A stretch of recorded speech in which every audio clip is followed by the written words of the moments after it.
Hermanos, buen día a todos. Espero que se encuentren bien. Estamos en el mes patrio y bueno, es un mes donde, pues además de las fiestas, pues la palabra clave es libertad. Y pensando en eso, por eso quise tocar este tema basado en una escritura en Lucas, y esta clase se llama Jesús el Libertador. Sabemos que en este mes celebramos como mexicanos la independencia, ¿no? La libertad acerca a veces de la opresión, de la falta de respeto a los derechos de las personas, etcétera. Pero Jesús vino a traer algo muy importante para cada uno de nosotros y algo que vino a traer Jesús fue libertad a nuestra vida. Y bueno, Jesús va a comenzar su ministerio. Jesús pasa un buen tiempo orando, ayunando, preparando su corazón y recibe un ataque fuerte de Satanás, tentándolo en muchas áreas, porque Satanás sabía que Jesús iba a causar una revolución, un impacto en este mundo, en esta tierra, y él quería pararlo a toda costa. Pero Jesús venció y Jesús iba a comenzar un ministerio muy poderoso que inició hace más de 2000 años y que continúa hasta nuestros días.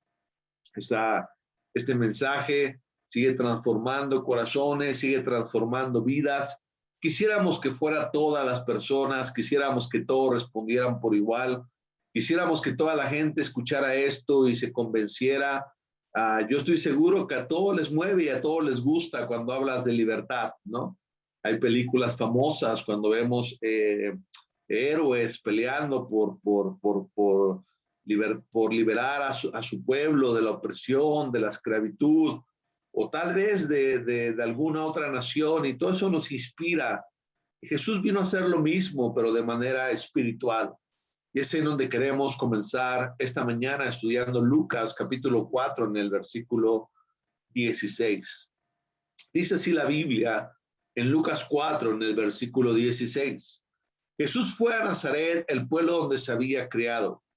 El sábado entró en la sinagoga como era su costumbre y se puso de pie para leer las escrituras. Le dieron a leer el libro del profeta Isaías y al abrirlo encontró el lugar donde estaba escrito: el Espíritu del Señor está sobre mí, porque me ha consagrado para llevar la buena noticia a los pobres. Me ha enviado a anunciar la libertad a los presos y a dar vista a los ciegos, a poner en libertad a los oprimidos y a anunciar el año favorable del Señor. Luego Jesús cerró el libro, lo dio al ayudante de la sinagoga y se sentó. Todos los que estaban allí tenían la vista fija en él. Él comenzó a hablar diciendo: hoy mismo se ha cumplido la escritura que acaban de oír. Si vemos la Biblia, Nazaret fue el lugar donde Jesús se crió. Por eso es conocido como Jesús de Nazaret. No era una aldea, pero era un pueblo, una ciudad pequeña, pero estaba entre una ciudad muy pequeña y una ciudad tal vez grande, pero tenía aproximadamente unos 20,000 habitantes. Hay que recordar que el papel de las sinagogas era muy importante en aquellos tiempos. Era el lugar donde se reunían los judíos. Es decir, el culto oficial se hacía en el templo, pero la comunidad iba a estas sinagogas que eran como algunas casas donde se reunían para orar, se reunían para pasar tiempos de oración todos los judíos, se reunían para leer las escrituras. Había un encargado de la sinagoga que se le llamaba Hazar. Este encargado lo que hacía es que sacaba los rollos o las escrituras de algún arcón especial, y estos eran entregadas a varias personas que las leían en público. Realmente la idea de la sinagoga es que había 7 lecturas. Un lector era el sacerdote, otro era el levita y 5 israelitas. Típicamente se les entregaban los rollos, no eran los libros como tú y yo los tenemos, sino eran rollos, se les entregaban, se ponían de pie y leían las escrituras. Y todas las enseñanzas se sentaban para poder dar la enseñanza a los que estaban reunidos o pudieran enseñar. Vemos a Jesús, por ejemplo, que cuando él dio el sermón del monte, él se sienta para poder dar su enseñanza, dar su predicación. Ahora a veces es diferente, ya regresamos a los antiguos tiempos, ¿no? Cuando estamos en el salón predicamos las escrituras de pie, ¿no? Pero se leían las escrituras en voz alta y después tomaban asiento para poder dar la enseñanza a todos los que estaban ahí.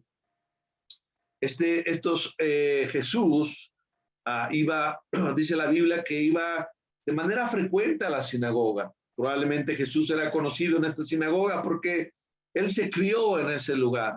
Por eso tuvo esta oportunidad de poderlas leer y poder compartir una enseñanza. Entonces el ayudante de la sinagoga le da los rollos o le da las escrituras. Algo interesante es que lo que Jesús lee es una escritura que está en Isaías 61, versículo 1 al 2. Es una profecía mesiánica. Era una profecía que apuntaba a Jesús. Era una escritura que tenía su cumplimiento en Jesús. Una escritura interesante, una escritura muy poderosa, una escritura de muchísima esperanza. De hecho, la escritura que lee, cuando tú lees Isaías 61, del 1 al 2, es lo que está escrito en el versículo 18. El Espíritu del Señor está sobre mí, porque me ha consagrado para llevar la buena noticia a los pobres. Me ha enviado a anunciar la libertad a los presos y dar vista a los ciegos y a poner en libertad a los oprimidos y anunciar el año favorable del Señor. Una gran escritura, unos grandes versículos, un mensaje de muchísima esperanza, que de eso se trata el Evangelio. Dice la Biblia que cuando Jesús cerró el libro, que realmente la versión, el tema literal es que volvió a enrollar las escrituras y se lo dio al ayudante para que se las llevara, él se sentó y había una gran expectativa de lo que Jesús iba a decir. Y es bien poderoso lo que dice la Biblia. Dice que Jesús comenzó a hablar y él dice, hoy se está cumpliendo esa escritura. Imagínate lo impactante de esta enseñanza en los que estaban escuchando, diciendo lo que está ahí escrito hoy se cumple en mí. Y eso es lo que vino a hacer Jesús. Como veíamos, Isaías 61, versículo 1 al 2, que es la escritura que él puede leer. Es una escritura que habla del Mesías. Así como la Biblia está llena de promesas mesiánicas o escrituras que hablaban de Jesús y que se cumplen en un solo hombre, esta era una de ellas. Y esta era una escritura que hablaba de la obra que el Mesías iba a llevar a cabo. Y empieza diciendo esta escritura que se cumple en Jesús: el Espíritu del Señor está sobre mí. Es decir, todos los dones, todas las gracias del Espíritu estaban sobre él, no por medida como los otros profetas, sino sin medida. Es decir, él estaba hecho para cumplir este propósito. Dice la Biblia, me ha consagrado. En otras versiones dice, me ha ungido, me ha enviado. Ser un ungido significa ser consagrado, ser separado para esta obra y además ser cualificado para llevarla a cabo. Jesús es quien era el elegido para poder llevar la obra de Dios en este mundo, en esta tierra. Dios, en su plan perfecto, había planeado realizar su obra a través de él siendo hombre, a través de Jesús. Jesús había sido apartado, había sido ungido, había sido separado para poder realizar esta obra. ¿Cuál obra? ¿De qué se trataba? ¿Cuál fue la obra a la que él fue llamado? ¿Cuál era ese propósito por la que Jesús vino? Él fue llamado y capacitado para predicar. En otras versiones dice para proclamar la buena noticia a los pobres. Eso es lo que Jesús vino a hacer. Él vino a anunciar buenas noticias. Él vino a predicar acerca del reino de Dios. Él vino a proclamar buenas noticias a los pobres. Y cuando la Biblia se refiere a pobres, se refiere a los pobres de espíritu. ¿Qué es un pobre de espíritu? Aquellas personas que reconocen su necesidad espiritual, aquellas personas que reconocen su situación, aquellas personas que reconocen su indefensión, es decir, yo no puedo hacer nada por mi propia cuenta, yo no puedo solo. Es decir, si peleamos, si luchamos, si logramos cosas, no significa que sea alguien que se ha dejado, sino alguien que reconoce mis fuerzas no son suficientes. Yo necesito del poder divino. Yo necesito de Dios. Yo necesito de su poder. Yo necesito de su gracia. Yo necesito algo más que mis propias fuerzas. A esas personas que reconocen, que en su corazón saben, yo no puedo solo, sino necesito de Dios, a esas personas vino Jesús a anunciar las buenas noticias. Nosotros que estamos en la iglesia fuimos una de esas personas que reconocimos que nuestra necesidad espiritual, estábamos huecos, que no nos sentíamos llenos, que tal vez teníamos cosas o estudios o tal vez trabajo, dinero, pero no es suficiente. Reconocíamos nuestra necesidad espiritual. Reconocíamos que necesitamos algo más. Jesús vino a anunciar la buena noticia a los pobres, a esos pobres de espíritu, aquellas personas que reconocen su situación y su necesidad. Si tú estás buscando, si tú reconoces que tú solo no puedes, que necesitas algo más, Jesús vino a anunciar las buenas noticias, a proclamar esas buenas noticias a los pobres. ¿Cuáles eran esas buenas noticias? Básicamente la Biblia nos lo resume, o esa escritura, o esa profecía mesiánica, o esa escritura que hacía referencia, que leyó Jesús y hacía referencia a él. Esa escritura básicamente nos dice cuáles son las buenas noticias. La buena noticia es anunciar la libertad a los presos y a los oprimidos. Por eso nuestra clase se llama Jesús el Libertador. Y estamos hablando de un tema espiritual. Recuerda que los judíos esperaban un libertador, alguien que los rescatara del imperio romano, del dominio de los romanos. Pero Jesús vino a algo espiritual.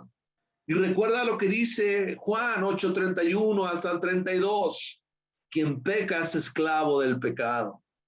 Él vino a darnos libertad, a hacernos libres. Vino a libertarnos del mayor dominio, lo que más destruye al ser humano, que es el pecado. Hoy el ser humano, los jóvenes, los adultos, todas las edades y en todas las situaciones está dominada por el pecado. Estamos bombardeados por los malos deseos, estamos bombardeados por los vicios, estamos bombardeados por la inmoralidad sexual, estamos bombardeados por un estilo de vida de mentira. Y hay cosas que dominan nuestro corazón, hay cosas que dominan nuestra vida, hay cosas que nos destruyen a nosotros y destruyen a las personas a nuestro alrededor. Estamos presos, no somos libres. Y una de las cosas más poderosas que viene a hacer Jesús es a librarnos del pecado, a darnos libertad, a limpiarnos. Y a través de las escrituras sabemos, y a través de su palabra podemos ser libres. Pero si no nos mantenemos unidos a su palabra, como lo dice Juan, vamos a volver a ser dominados por lo que hacíamos antes. No regresemos a eso. Es poderoso, es especial sentirte libre. Es especial no andar cargando cosas tan pesadas en nuestra vida.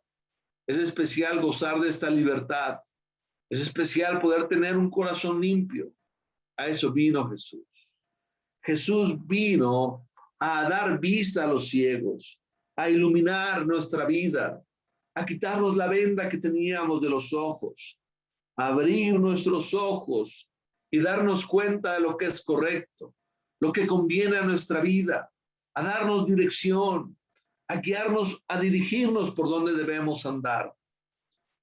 Y eso es algo especial porque en su palabra, en su enseñanza, encontramos mucha dirección a nuestra vida. Nos ha hecho sabios, nos ha hecho inteligentes, nos ha permitido caminar por caminos seguros. Cuando antes andábamos a ciegas, estábamos a tientas, no nos dábamos cuenta. Cuando alguien te quita la venda de los ojos, todo es más claro. Puedes identificar, eso no conviene, eso no me ayuda, eso no es correcto, eso no me beneficia. Te hace prevenir, te hace tener cuidado entre todas las trampas que hay en este mundo, porque todo es más claro, todo es más transparente. Es lo que Jesús vino a darnos. Su palabra da una luz en nuestro camino. Su palabra, como lo dice el Salmo 119, es una lámpara a nuestros pies. Alumbra nuestro camino. Nos permite identificar los peligros. Nos da dirección. Nos permite evitar riesgos. Jesús vino a quitarnos la venda que teníamos en los ojos. Muchos de nosotros hemos experimentado eso en nuestra vida. Y a veces hemos dicho, ¿cómo no me daba cuenta de estas cosas? ¿Cómo no me daba cuenta de lo que hacía? ¿Por qué no ahora lo veo diferente? Eso es lo que Jesús vino a hacer. Por eso Jesús es un libertador. Por eso Jesús vino a transformar nuestro corazón. Y una de las cosas más especiales que dice la palabra de Dios es que Él vino a anunciar el año favorable del Señor, que era el año del jubileo, que está descrito en Levítico 25, lo describe este año. Era el año que cada 50 años se les perdonaba las deudas a quienes tenían deudas. Yo creo que todos lo esperaban con ansia.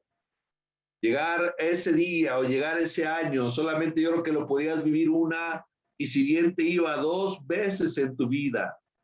Y así se trata también el cristianismo. Es algo que solamente puedes vivir una sola vez en tu vida, pero puede transformar tu corazón. Si caías en ese año y estabas muy endeudado, era lo mejor que te podía pasar, porque todas tus deudas terminaban y volvías a comenzar. Por eso era un año del perdón, era un año muy esperado, era un año que todo el mundo deseaba, porque tus deudas se terminaban. Él vino a anunciar este año del perdón.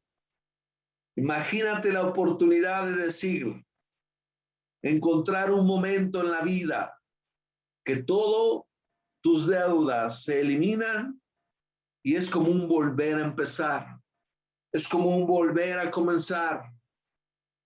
Todos quisieran esperar esa vez, pero como te digo, es una sola vez en la vida. Jesús vino a anunciar ese año del perdón. Él vino a reconciliar a los hombres con Dios. Él vino a hacer las paces con nosotros. Y una de las cosas más grandes que Jesús vino a hacer fue a perdonar nuestros pecados para que podamos salvarnos, para que podamos estar cerca de Él. El pecado es lo que nos aleja de Dios.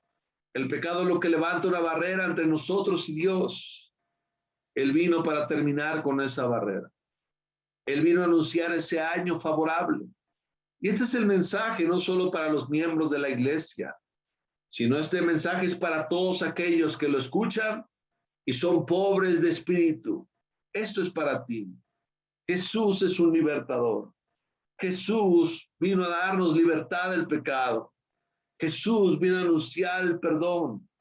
Jesús vino a darnos libertad de la opresión del diablo hacia nuestra vida. Y Jesús vino a limpiarnos, a perdonarnos, para que nosotros podamos salvarnos. Hoy mismo se cumple esa escritura que ustedes acaban de oír, dice Jesús. Esta era la inauguración del ministerio público de Jesús.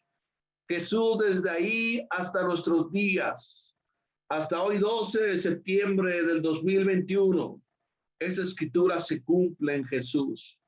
Esto que acabamos de leer es posible gracias a Jesús. Él vino a darte libertad. Él vino a darte dirección. Él vino a darte perdón y Él vino a darte vida eterna. Eso es lo que Jesús hizo y sigue haciendo en nuestra vida. Todos los que hablaban bien, todos hablaban bien de Jesús y estaban admirados de las cosas tan bellas que decía.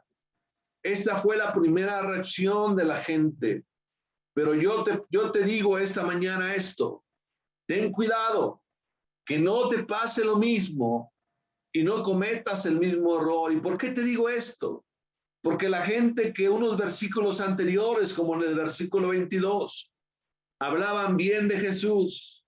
A todos nos gusta escuchar de libertad. A todos nos gusta escuchar del perdón. A todos nos mueve y todos necesitamos y todos anhelamos eso. Todos queremos dirección hacia nuestra vida. Y escuchamos y puede ser tocado por un mensaje.